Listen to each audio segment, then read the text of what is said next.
let's take it back to a second to miscarriage and loss, because it's a subject that is I guess it's been spoken about far more freely in recent years than it once was.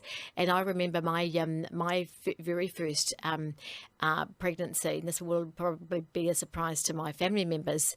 I actually terminated because I was so young, and then I couldn't get pregnant, and so I felt like I was being punished for making a decision that wasn't right for me at the time.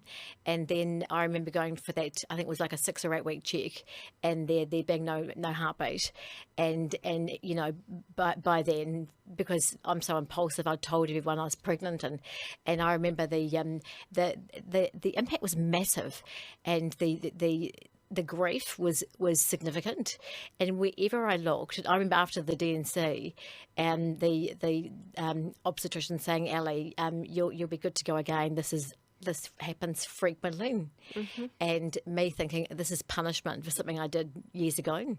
But wherever I went, for some reasons, I just saw babies or pregnant women. They were just more prevalent because of that loss. And did you find it similar?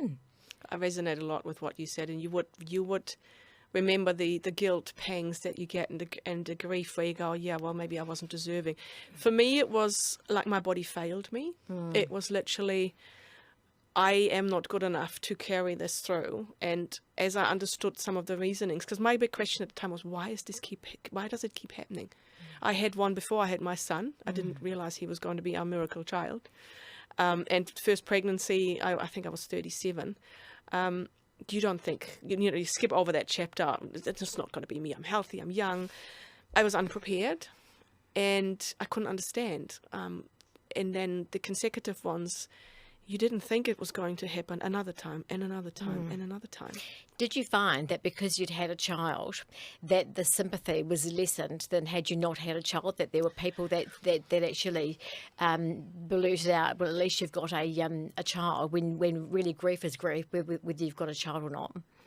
I could write another book just on unsolicited advice that people give you, which is very insensitive. For us, it was, no, you can hurry up. You have to have the second one. No, you just chuck that in the whackabacka. Yeah, I'm happily doing that. And I think it took me a while to actually acknowledge that I had unacknowledged grief for so many years. People don't see it's real. And even in my relationship, you can take a guess how hard that can be on a marriage, especially someone who comes from a culture who has big families. Yes, and big families is the norm, isn't it? Yeah, it is. So